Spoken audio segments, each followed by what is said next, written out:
Kami merindukan suara gembala yang baik, suara yang menyegarkan, suara yang menghibur, suara yang memberikan pengharapan, suara yang membuat kami dapat semangat menjalani hari-hari kami. Bahkan suara yang berkata, jadilah sesuai dengan iman. Suara yang berkata, jadilah sembuh bagi kami yang sakit. Untuk itu Tuhan bicara, sampaikan sepatah kata dari firman-Mu. Kami siap untuk menerima firman-Mu. Demi nama Yesus, haleluya, amin. Shalom, silakan duduk.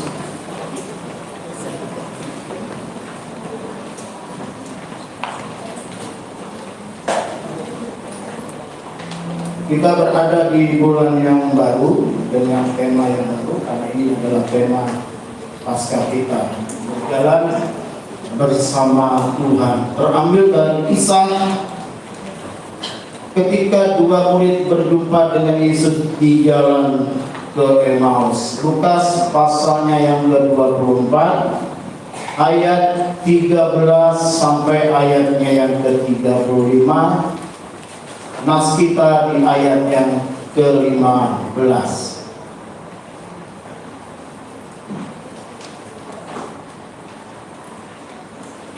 Injil Lukas pasal 24 ayat 13 sampai ayat yang ke-35.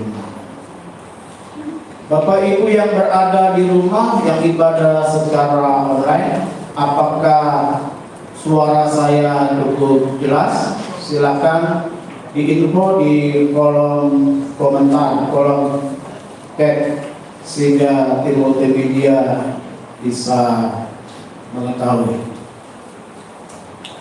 Injil Lukas pasal 24 ayat 13 sampai 35. Amin semuanya. Amin. Ayat yang ke-15, 3, 2, 1. Ketika mereka sedang bercakap-cakap dan bertukar pikiran, datanglah Yesus sendiri mendekati mereka, lalu berjalan bersama-sama dengan mereka. Paskah ini harus dinyatakan Yesus tetap berjalan bersama dengan kita. Amin. Semakin jauh kita berjalan bersama dengan Tuhan, ada dua hal yang saya ingin sampaikan pada kesempatan ini. Semakin jauh kita berjalan bersama dengan Tuhan, ada dua hal yang saya ingin sampaikan. Tapi sebelumnya saya ingin tanya kepada Bapak Ibu Saudara sekalian. Gereja ini dibangun, bukan gedungnya ya, tapi organisasi gereja-gereja Indonesia di Madura Biru dibangun, didirikan, dimulai, dirintis oleh Bapak Rohani dengan Ibu yang ditabiskan ya, tahun 1976. Lalu gedung ini ya, pindah ke sini tahun 82. Nah, saya ingin bertanya, Bapak Ibu yang sampai hari ini tetap setia di sini, boleh sejak tahun 76 sampai 82 bisa berdiri. Di Matraman, di Matraman bisa berdiri. Mau saudara waktu itu masih kecil, masih sekolah itu udah dihitung tuh sama Bapak Rohani, anggota jemaat. Ada? Ada? Omar Lani? Iya, bantu berdiri. Bupati? Malam minggu kan? Ya. Nah itu ini orang mundur. Ya, pendeta mundur. Oke. Ya. Tetap setia sampai hari ini ya. Silakan dulu. Saudara yang kekristenannya baru di bawah 10 tahun, belum 10 tahun ke atas, pokoknya yang ada baru di Kristen 1 tahun, 2 tahun, 5 tahun, 6 tahun, ya 9 tahun, 10 tahun bisa lebih berdiri. Yang baru jadi orang Kristen baru 10 tahun ke bawah, ada? Ada bantu berdiri bisa? Saya mau tahu. Ya, Satu orang. Ada lagi yang jadi orang, dua orang, jadi orang Kristen dulu agama lain begitu. Ya, silakan dulu. Yang dari kecil udah Kristen, angkat tangan.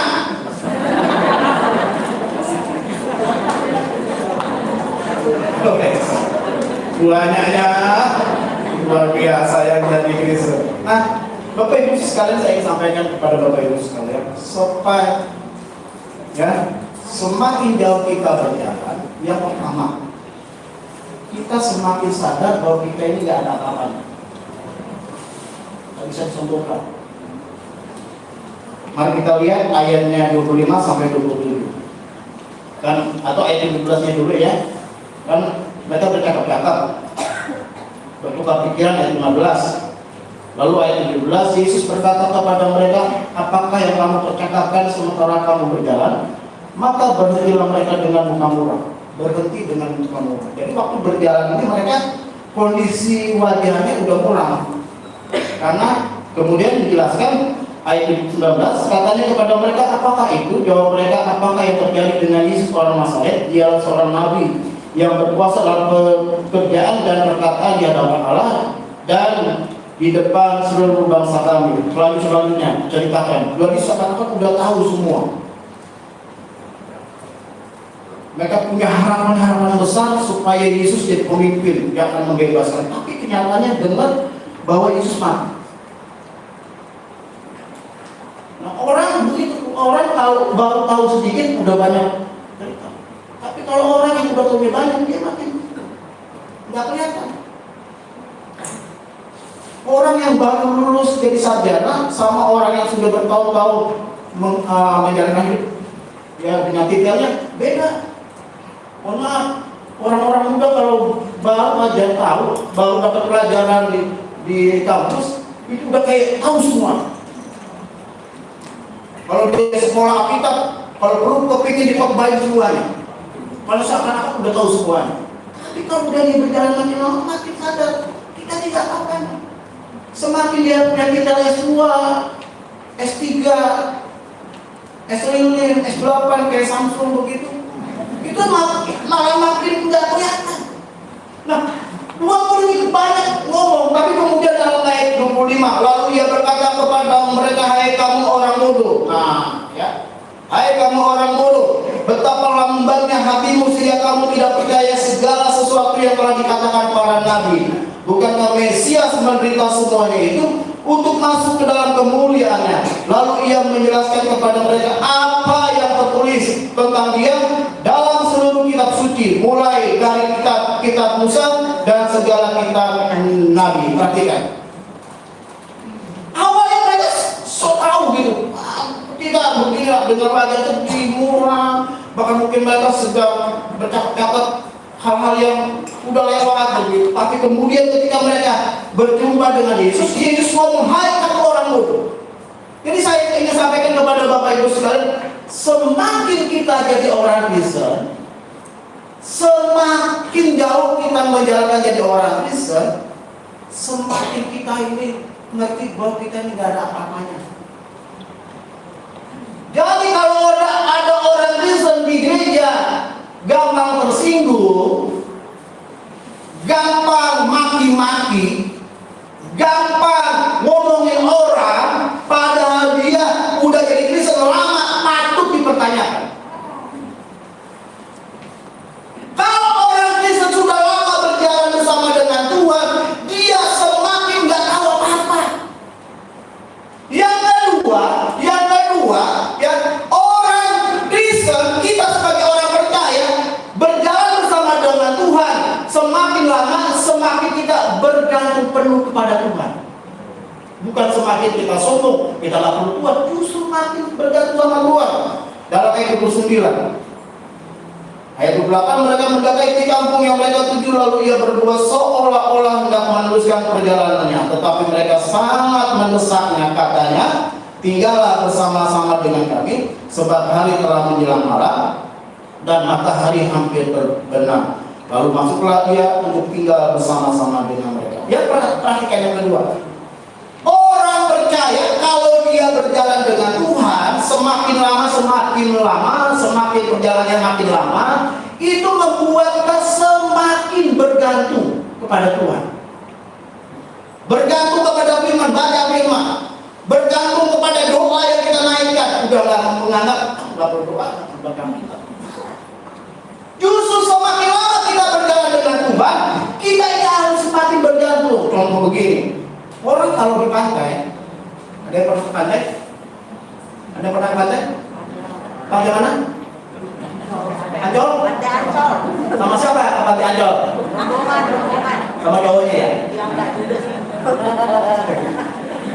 Kalau kita bermain di pantai, ya, kalau kita berada di pantai, ya, itu kan kita bisa macam-macam. Foto. Tapi kalau kita makin jauh, 100 meter, 200 meter dari pantai, ya semakin jauh, udah nggak bisa macam-macam. Waktu ada ombak akan menggulung atau mau tenggelam, ada dia bilang begini, foto dulu. Orang kalau udah semakin jauh itu, ya, udah gak banyak gaya. Nah kalau ada orang udah jadi Kristen lama, jadi anggota jemaat di Batu Putih udah lama, tapi mati itu tetap aja makin gaya. Baru kita punya. Nih kalau kita jalan kaki nih, ya jalan kaki ini berapa meter sesamanya kita kan tuh jalan kaki. Waktu kita jalan kaki kita anggap biasa. Bener nggak? Apa pernah bapak ibu mau jalan kaki? Dia ngomong di WA, kalau dia doakan saya jalan kaki ke Pondok Gede yang jaraknya 200 meter. Ada yang begitu? Ya. Orang kalau jalan kaki, dia nggak butuh orang lain, dia nggak butuh Tuhan, bisa nggak butuh Tuhan karena dianggap biasa. Benar? Tapi coba kalau naik motor, kan makin jauh tuh perjalanan dipakai motor. Semakin jauh, semakin dia perlu Tuhan. Contohnya begini, naik ojek pangkalan. Itu tukang ojeknya ngebut, pasti takut. Dia tolong, jangan. Tante takut. Terus si tukang ojek bilang, nggak bisa. Tante bayar 10.000, kalau 10.000 gak pakai rem. Saya pernah pelayanan waktu dengan Ibu Rohani, dengan Ibu Gembala ke Barito Timur. Saya diajak pelayanan ke sebuah pos PI, ya, itu berada di tengah hutan karet.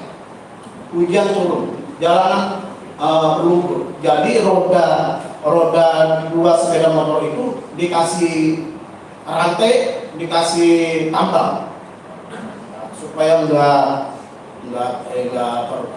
selip mungkin, nggak terpleset begitu. Yang lebih kacaunya lagi, yang bawa motor ini kencang minum. Seumur hidup saya baru naik motor diboncengin orang itu kencangnya sampai saya takut sampai turun. Ya itu sore hari, matahari juga nggak terik. Tapi waktu saya turun, baju saya basah, keringetan, karena saking takutnya. Udah kenceng, jalannya kecil, ya. Udah begitu baru saja hujan, aduh saya takut. Orang kalau udah semakin takut, semakin jauh perjalanan, dia semakin tahu. Meningkat lagi, naik bus. Pernah ada naik bus malam? Pernah? Naik bus apa? Saya pernah naik bus yang namanya Sumber Pencono dari kota Surabaya ke kota Ngawi. Sumber Pencono itu dikenal sebagai bus yang ugal-ugalan yang membuat orang Jawa Timur. Sampai akhirnya seringkali terjadi kecelakaan, ya akhirnya sudah diplesetkan bukan Sumber Pencono jadi Sumber Bencono. Karena begitu, memang waktu udah gitu saya naik bus tersebut, duduk di paling depan. Rasanya rem remnya supir itu ada di kaki saya. Saking kencangnya, saya takut diganggu. Waduh, itu ditempuh dari Surabaya ke Kota Ngawi hanya sekian jam. Begitu saya di depan, kenapa? Itu bus di depan dan bus yang saya tumpangi ada di belakang. Itu kayaknya udah 30 senti aja. Udah betul kenaikan dia. Dan itu jangan benar-benar keren. Aduh, di situ saya ingat rumah tolong. Nah, saudara kan begitu kan? Kalau semakin jauh semakin kita butuh Tuhan. Sampai saya bilang, pantesan orang bilang ini bus Sumber Penjono kalau mau jalan sampai cepat naik Sumber Penjono, tapi harus siap dengan support jantung. Aduh, sudah gitu duduk di depan lagi, pantesan gak ada duduk di depan, kosong dua bangku di depan. Ya senang-senang aja duduk di depan. Ternyata baru saya tahu. Saya pernah pelayanan dan harus pulang ke Jakarta. Dan nggak ada bis pagi kan, rata-rata bis malam. Jadi saya pulang dari Semarang Menteng, angkutan bus sampai ke Tegal, dari Tegal saya naik dulu Ragu. Itu juga saya rasa itu bus itu benar-benar. Nah, saudara, terus apa lagi? Kalau naik apa? Ferry. Ada naik ferry? Pernah naik ferry? Dan waktu kondisi ferry lagi ombak aneh. Saya pelayanan ke cabang kita di Lumpur, Kepulauan Baru.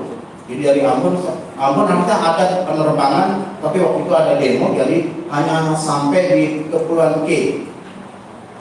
Nah, dari Kepulauan K kami lanjut dengan kapal feri. Tapi waktu saya 2 kali ke pelabuhan selalu dibilang, Pak, nanti dikabarin Pak.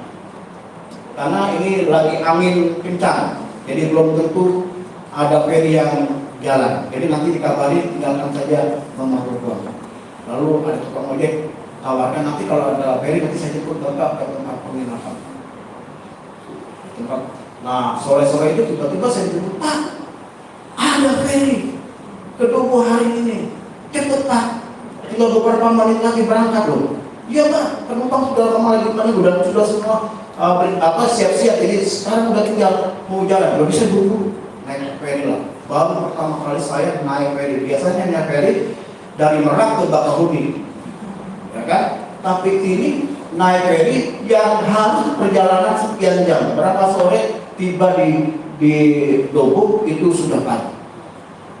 Saya baru kali naik ferry dan baru saya merasakan mau hidup nggak bisa. Dia gelombang angin kan, ya gelombang tinggi. Nah, sekarang kata dia, saya ingat Tuhan. Wah, dibilang saya sampai ke Bogor, masa saya hamba Tuhan harus tenggelam di tengah lautan, ya kan? Nah, semakin jauh semakin kita merasakan tidak butuh Tuhan, benar? Lalu naik apa? Naik pesawat terbang. Nah, apalagi naik pesawat terbang, udah pasrah lah naik pesawat terbang. Tadi saya tanya sama pilot Ersal, anaknya Pak Nesa Salim, saya tanya, ketinggian rata-rata terbang berapa? Asal menurut Asal aja nggak yang pilot lain. Dia jawab begini, ketinggian rata-rata 36.000 kaki di atas permukaan laut, atau kira-kira 11.000 meter. Jadi naik pesawat terbang itu 36.000 kaki itu sama dengan 11.000 meter atau 11 kilo di atas ketinggian. Nah, udah di atas ketinggian itu udah nggak bisa apa-apa. Pas-pasan kan? Kita mau kamar kecil. Tiba-tiba pilot selalu bilang, kita terbang dalam keadaan cuaca buruk. Silakan para penumpang kembali ke tempat duduk dan ikatkan tali sabuk pengaman. Sabuk pengaman. Nah, sabuk pengaman. Itu nggak ada yang protes. Satu-satu kembali ke tempat duduk. Nggak ada yang bilang begini, ayo, spill, suruh dulu balik. Nggak ada. Semua balik ke tempat duduk. Yang tadi mau ke kamar kencing, dia bisa tahan dan lalu di sebelahnya ada anak kecil ribut, dia akan berkata begini, Dede berdoa, jangan ribut. Lalu saya tanya, kecepatan pesawat terbang berapa? Ya, dia katakan 830 km per jam. Bayangkan, sekali dia terbang satu jam itu 830 km. Jadi artinya waktu pesawat dengan kecepatan ya 830 km ya per jamnya dan menabrak awan, itu akan goncang. Dan saya nggak pernah menemukan di pesawat terbang ada orang mati-mati di pesawat terbang waktu dia goncang. Apalagi orang Indonesia akan berkata Yesus, Yesus, Yesus, dalam nama Yesus, dalam nama Yesus, Yesus. Kami terbang ke Batam mau mengikuti konferensi pendoa. Jadi di atas pesawat itu ada sekitar 40 pendoa dari Jakarta, termasuk saya, Ibu Gembala, Ibu Rohani. Jadi nggak terbang langsung ke Singapura, ke Batam. Waktu mau mendapat di Batam, kami mengalami guncangan yang sama sampai ya itu bisa loncat ke tempat duduk. Dan para pendoa itu nggak ada yang bilang, nggak ada maki-maki itu, sambungannya berdoa. Saya lihat di kanan, oh hati kami belum lagi ngomong Yesus, Yesus, kalau Yesus dari Yesus. Setiap ada goncang dari Yesus. Saudara, jadi kalau ada orang mati-mati di sekarang di darat mati-mati, kita kasih duit dan suruh terbang di dalam keadaan cuaca yang buruk. Nggak apa-apa kita kumpulin duit, kita beli tiket. Biar dia rasakan betapa waktu kita berada di atas kita ini benar-benar butuh Tuhan. Jadi perjalanan hidup kita semakin lama semakin kita butuh Tuhan. Amin. Ya, butuh Tuhan. Jadi kalau ada orang Kristen sudah lama jadi Kristen, dia masih maki-maki, dia masih menjelek-jelekan orang lain, dia masih protes sama Tuhan, patut dipertanyakan. Justru ketika kita makin lama kita berjalan bersama dengan Tuhan, semakin satu kita sadar kita ini tidak ada apa-apanya. Amin. Kalau semua boleh ada, semua karena anugerah Tuhan. Amin. Yang kedua, semakin kita berjalan bersama dengan Tuhan, semakin kita ini butuh Tuhan. Amin. Kalau saudara jalan kaki, bisa-bisa nggak butuh Tuhan, nggak butuh orang lain. Coba kalau saudara mau naik pesawat terbang, apalagi kalau kasih pengumuman kita akan terbang dalam cuaca buruk, ya, penerbangan ditunda, saudara akan kirim WA dulu, tolong doainnya, cuaca buruk, mau terbang nih. Kenapa? Kita butuh orang lain mendoakan, kita butuh. Jadi Bapak Ibu Saudara sekalian, mari kita berjalan bersama dengan Tuhan. Pertama apa? Kalau kita berjalan makin lama bersama dengan Tuhan, kita menyadari apa? Kita ini tidak ada apa-apanya. Yang kedua, apa?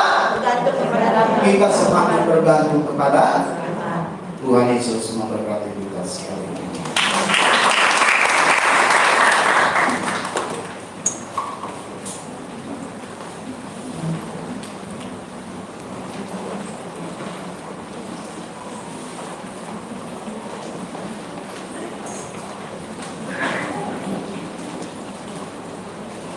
Terima kasih Tuhan untuk hari ini.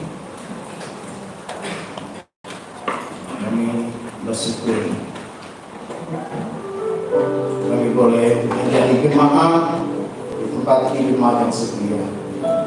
Kami menjadi orang Kristen, bahkan ada menjadi orang Kristen sejak kami lahir. Terima kasih Tuhan. Biarlah kami semakin menyadari bahwa kami tidak ada apa-apa. Kami butuh Tuhan. Semakin jauh, semakin lama kami berjalan bersama dengan kamu, kami semakin menyadari kami tidak ada apa-apa. Semakin kami menyadari kami butuh Tuhan. Kami jemaat-Mu, semua hamba-Mu, perjalanan kami masih panjang. Ada hal-hal yang kami temui membuat kami kecewa, putus harapan, sedih, tapi kami percaya kalau ada bersama dengan Tuhan, kami boleh melewati semuanya dalam sukacita. Terima kasih. Terima kasih.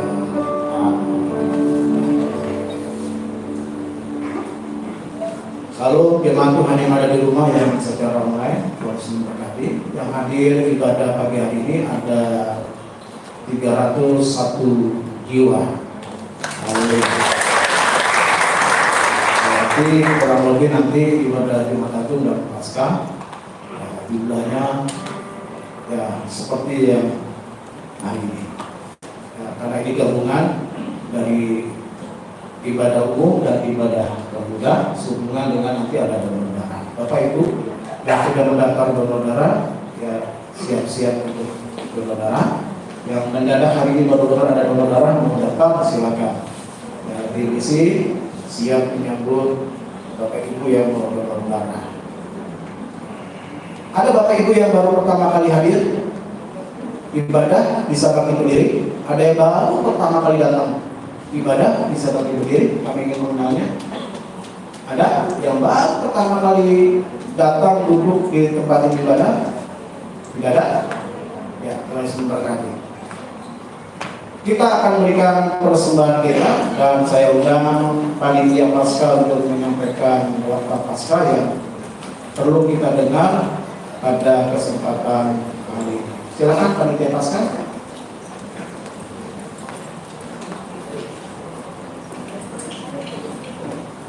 Mana panitia Paskah?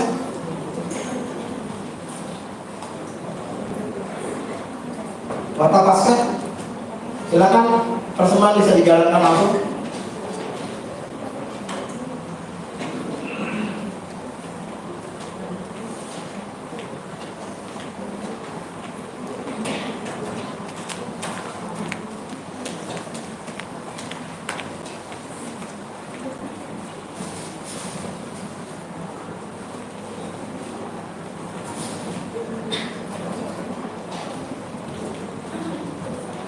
Iya. Di warta Paskah, Bapak Ibu serta seluruhan.